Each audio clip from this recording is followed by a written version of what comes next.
Hi, everybody. Shelley Cholman back with another source on British naval impressment. This one is actually pretty interesting because it also shows kind of the more contentious side of history that we sometimes read and sometimes nod or take a deep breath and hope that one day maybe that isn't our work that's being kind of raked over the coals publicly in publication.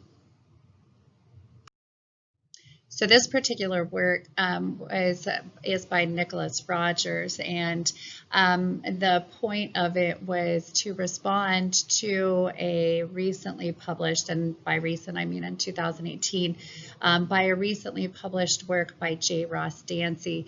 I actually studied under Dr. Dancy during my master's degree work, and he was working on this book at the time that I was taking classes from him. What this really kind of boils down to is the difference of military historians versus social historians. What Rogers' major criticism is that Dr. Dancy's assessment that impressment was not statistically, politically, or culturally significant Rogers found completely incorrect in interpretation.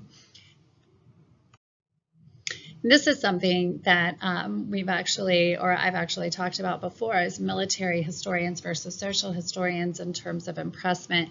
And Dr. Dancy wrote an article about 3 months after Rogers' work was published, but in the same journal, where he essentially was arguing that military historians and social historians need to find some kind of middle ground, and that what he saw was the problem of the different sources that they used, and somehow those needed to be brought together so that you can get kind of the government and like official side of the story, but also still telling those important individual stories to kind of give some depth to the study. So that's why I titled this particular slide, Old Debate, New Sources. So yes, the debate is old between social versus military historians in terms of impressment, but Rogers did use some interesting primary sources to kind of make the point, one of those being the story of James Caton,